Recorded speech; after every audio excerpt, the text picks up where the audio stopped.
काकोटा block में आपका स्वागत है। ये अगर किसी को प्लॉट खरीदना है या ज़मीन खरीदनी है घर बनाने के लिए, तो अपने को भूमि का चयन करना चाहिए।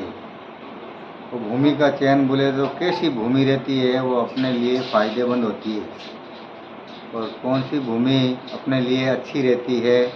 अपन व्यापार करने चाहते हैं या राजनीति करनी चाहती है, तो भूमि भी अपने को उसी प्रकार की होनी चाहिए।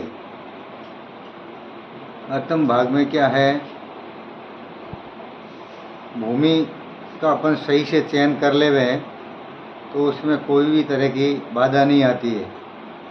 अपलोड है कितना भी कीमत हो जाती है कि भाई यहाँ पे है, ये अच्छा कॉलोनी है, इतना रेट है, तो अपने को रेट नहीं देखनी है। अपने को क्या काम करना है, व्यापार करना है या राजनीति करनी है, तो उसके हिसाब से अपने को भूमि खरीदनी है। या अपने को रहवासी खाली साधारण ही करनी है, तो उसके लिए अपने को ये सब जांच कर लेनी चाहिए भूमि की।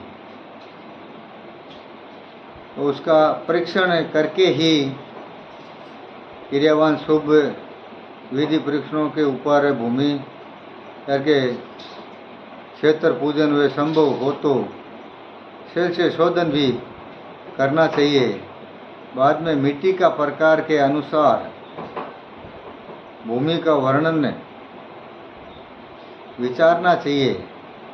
आप जो भूखंड खरीद रहे हैं उससे देखें कि वे वर्णानुसार किस प्रकार का है। भूमि की पहचान के कुछ महत्वपूर्ण नियम हैं। जो भूमि सफ़ेद मधुर सुगंध युक्त हो तो वह ब्राह्मणी और शुद्ध होती है। जो भूमि लाल कसेली है,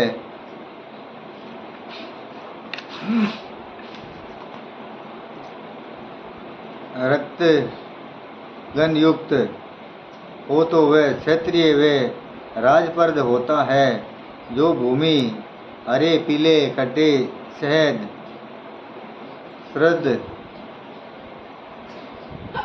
गंध युक्त हो तो वह वैश्या और धनप्रदा होती है। जो भूमि काली कड़वी मदिरा सदृश गंध युक्त हो तो वह शूद्र व त्याज होती है। तो अपनों जैसे भूमि जैसे अपन खोदते हैं तो काली कड़वी मदिरा जैसे ऐसी होती है सुगंध वाली, तो ऐसी भूमि को अपने को नहीं खरीदनी चाहिए। वो भूमि हानिकारक होती है। सरलता हेतु शुभाशुभ भूमि लक्षण चक्र आपको बताते हैं। जो सफ़ेद मधुर सुगंध युक्त सुखदा होती है वो ब्राह्मणी भूमि कहलाती है। लाल कसेली रक्तगंध ये भूमि राजपर्दा भूमि होती है। इसमें अपने को राजनीति का काम करना है तो उसी भूमि ऐसी भूमि खरीदनी चाहिए। वो भूमि क्षत्रिय भूमि कहलाती है। जो हरा पीला खट्टा शहद समृद्ध गंध ये भूमि अपने को धन प्रदा होती है। तो ये भूमि वाणिज्य के लिए जो व्यापारी के लिए होती है वो बहुत ही अच्छी होती है। तो जो शुद्र काला कड़वी मदिरा समृद्ध गंध ऐसी भूमि को अपने को त्याग ही देना चाहिए। ऐसी भूमि अपने को नहीं खरीदनी चाहिए। जो अपने को घर बना के अगर रहना है तो ये भूमि सफ़ेद मधुर सुगंध युक्त हो, ऐसी सुखदायक होती है। ऐसी भूमियों के अंदर अपने को रहने के लिए या किसी भी प्रकार का बिजनेस करो ना करो, वो कोई भी आदमी खरीद सकता है। उसके लिए बहुत ही ये फायदेमंद है। जो ये तीन चारों का बताया आपको वर्णन अलग अलग है, और आप इसमें अभी समझ भी गए होंगे और इसके अलावा अगर आप ज़मीन खरीद रहे हैं बड़ी, जिस भूमि पर आम, पपीता, आंवला, अमरूद, अनार, पलाश के वृक्ष उत्पन्न होते हो, तो वे श्रेष्ठ भूमि कहलाती है। तो अगर किसी भूमि को खरीदने के लिए जाते हैं और वो भूमि के अंदर ये जो बताया आपको वृक्ष, पपीता, आंवला, अमरूद, अनार, पलाश वृक्ष, इसका अगर पौधा है तो आप बिंदास आँख बंद करके खरीद लो। ये भूमि बहुत अच्छी होती है। तो श्रेष्ठ भूमि, जिस भूमि पर उगे वृक्षों पर फल, फूल, लता व वनस्पतियाँ सरलता से वृद्धि करें, तो उत्तम भूमि।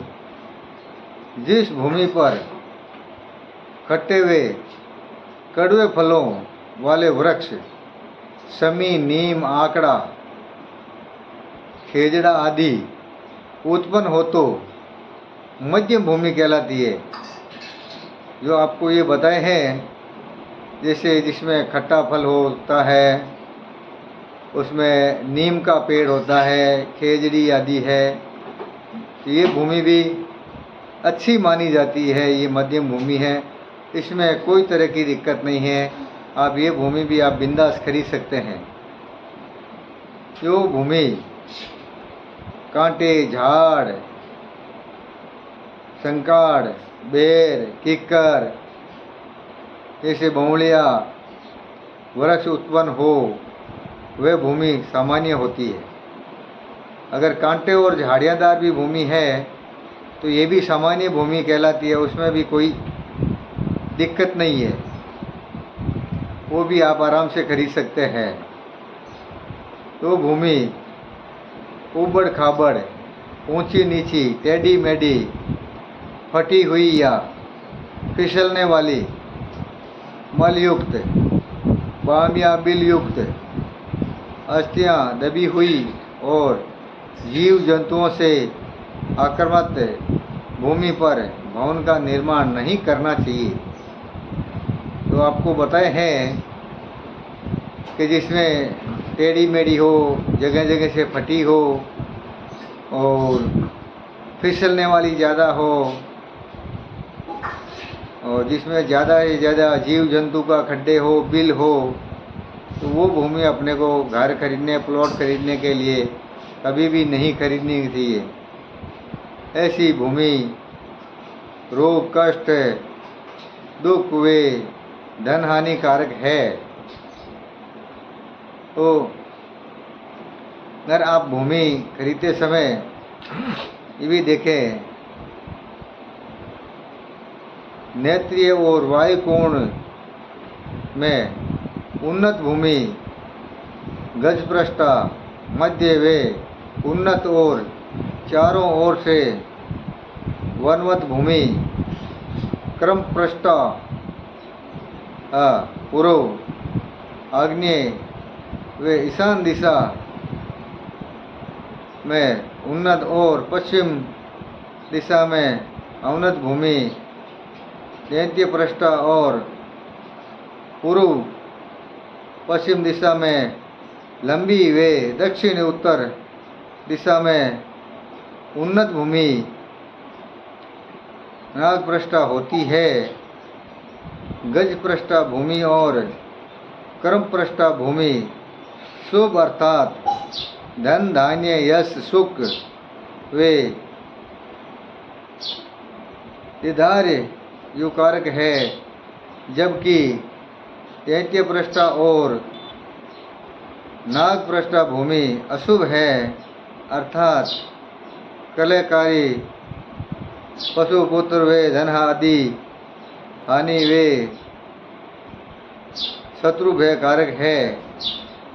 तो शुभ भूमि ग्रह और अशुभ भूमि भवन निर्माण हेतु त्याज्य। आपको इसमें अच्छी तरह से बता दिए हैं कि जो भूमि अपने के अच्छी लगे आपको बताया है उसी प्रकार का भूमि खरीदो, उसमें बहुत ही फायदेमंद है। जो भूमि में अपने को नुकसानकारक है तो वो भूमि अपने को नहीं खरीदना चाहिए। भूमि परीक्षा से ये ज्ञात होता है कि भूमि ठोस है या झिरझिरी व ढीली है।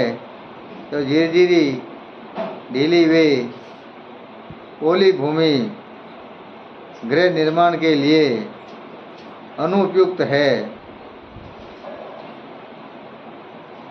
भवन की नींव के लिए ठोस आधार होना चाहिए कि प्रस्तुत भूमि ठोस होनी ही चाहिए। भूमि के उत्तर दिशा में 1.5 फुट गहरा खड्डा खोदकर सारी मिट्टी निकाली गई मिट्टी से पुनः गड्ढा भरने पर मिट्टी शेष बचती है तो भूमि श्रेष्ठ है। अगर आपको भूमि के आप 1.5 फुट अंदर खड्डा खोद लो और किसी बारदान या चादर के ऊपर वो जो मिट्टी है वो मिट्टी उसी के ऊपर भर दो और खड्डा खोदने के बाद वही मिट्टी उसी खड्डे के अंदर डाल दो। अगर वो मिट्टी में बचत होती है तो ये बहुत ही फायदेमंद है। और अगर शेष से नहीं बचती है, बराबर भी है, तो भी उसमें कोई दिक्कत नहीं है, वो भी भूमि आप खरीद सकते हैं। और जिस भूमि में अपन उतना ही मिट्टी वापस डालते हैं और खड्डे में और खड्डा रह जाता है, पूरी नहीं भरती है, तो ऐसा भूमि पे भवन कभी भी नहीं बनाना चाहिए। वो भूमि अपने लिए फायदेमंद नहीं होती है।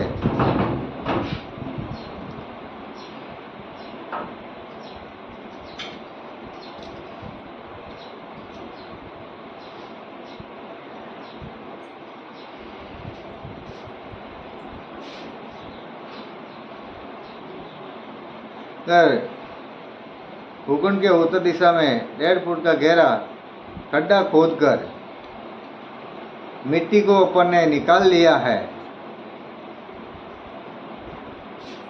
और उसी के अंदर पानी भर दिया जाए और उत्तर दिशा की ओर 100 कदम चलिए या 120 सेकंड। अगर आप उसी के अंदर ऐसा नहीं कर सकते हैं तो आप उसी खड्डे के अंदर आप पानी भर दीजिए और आप 2 मिनट के बाद उस खड्डे में वापस देखिए। अगर शेष पानी उसके अंदर बचत है तो फायदेमंद है, अगर कादा कीचड़ है तो भी ठीक ठाक है। अगर पानी एकदम भी बिल्कुल भी साफ हो जाता है, कुछ भी नहीं है, तो वो भूमि अपने के लिए फायदेमंद नहीं है। तो ऐसी भूमि को त्याग देना चाहिए।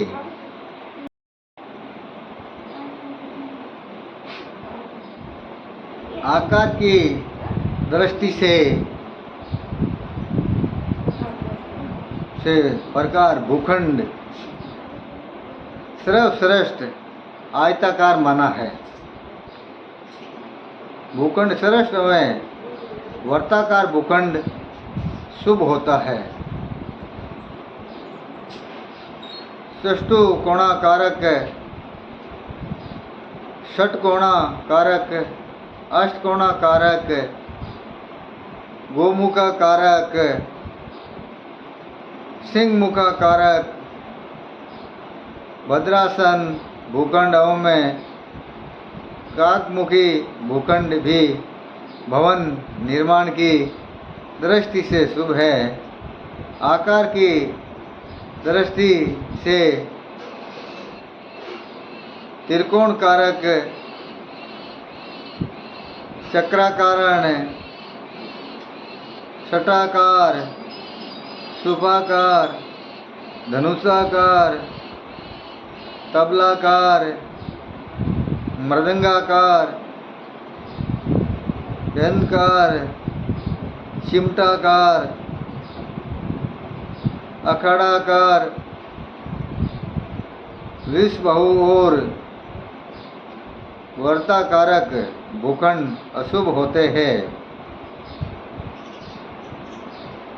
आपको अगर भूखंड की जमीन खरीदनी है तो इसके बारे में भी आपको बता दिया गया है कि आपको किस प्रकार का प्लॉट होना चाहिए कि जिस भूमि में अपन ये मकान बना सकते हैं। तो इसको आप अच्छे के लिए एक बार और बता देते हैं। आकार की वृष्टि के लिए भूखंड सर्वश्रेष्ठ आयताकार होता है। भूखंड श्रेष्ठ में वर्ताकार भूखंड भी शुभ होता है। चौष्टकोणाकारक और षटकोणाकारक, अष्टकोणाकारक, गोमुखा कारक और सिंहमुखा कारक भद्रासन भूखंड एवं कागमुखी भूखंड भी भवन निर्माण की दृष्टि से शुभ है। तो आकार की दृष्टि से आपको बता दिया है कि इस आकार का अगर भूखंड है तो अपने को कोई तकलीफ नहीं है। जैसे चिमटाकार है, धनुष कारक है, ऐसी भूमि को अपने को, तबला कारक है, ऐसी भूमि अपने को कभी भी नहीं खरीदनी चाहिए। और अगर अपन वापस नींव लगाते हैं तो उसी टाइम में अपने को आगे का भूखंड की अगर चौड़ाई ज़्यादा है तो वो जगह साइड में अपन छोड़ सकते हैं, तो वही अपने को अच्छी रहेगी। अगर भूखंड के दक्षिणी पश्चिमी नेत्रीय कोण में कोई जल स्रोत अथवा कुआं, तालाब, पोखरे, गड्ढा, हेडपंप आदि नहीं होना चाहिए। प्राय नेत्रीय कोण की ओर ऊंचे भवनों का होना उत्तम है। जल स्रोत ईशान कोण की ओर होना चाहिए। भूखंड के पूर्व उत्तर की भूमि यदि ढलानदार हो और दक्षिण पश्चिम दिशा में पहाड़ या ऊंची चट्टानें हो तो बहुत ही शुभकारक भूमि होती है। अतः भवन का दक्षिणी पश्चिम भाग ऊंचा और ईशान कोण नीचा होना अशुभ है। भूमि का पूर्व पश्चिम से उत्तर दक्षिण आग्नेय कोण, नेत्रीय कोण अनंत अर्थात ऊंचा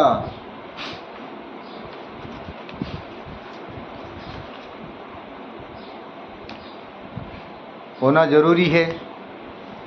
तो आप अगर पश्चिमी दक्षिण की अगर भूमि ऊंची होनी चाहिए, अगर मकान बनाना है तो वो भी भाग अपने को ऊंचा ही रखना चाहिए, वही सबसे श्रेष्ठ होता है।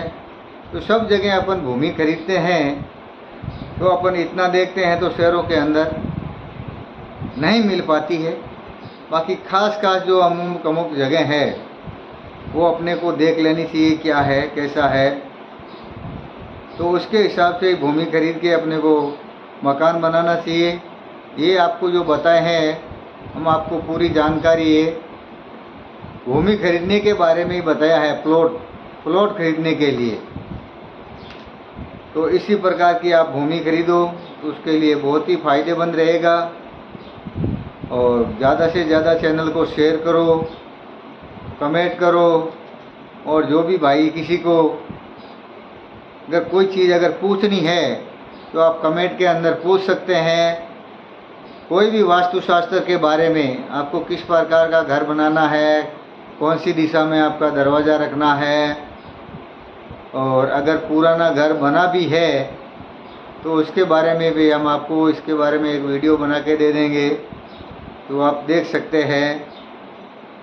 तो भाई इसको ज़्यादा से ज़्यादा आप शेयर करोगे और कमेंट करोगे तो भी हमारे को मालूम पड़ेगा कि कौन भाई ने क्या पूछा है। तो कोई भाई आजकल पूछते भी है मेरी ये मनगढ़ंत कहानी नहीं है। मैं ये वास्तुशास्त्र के अनुसार ही बताता हूँ सब। में अगर कोई भी शंका है तो आप पूछ सकते हो।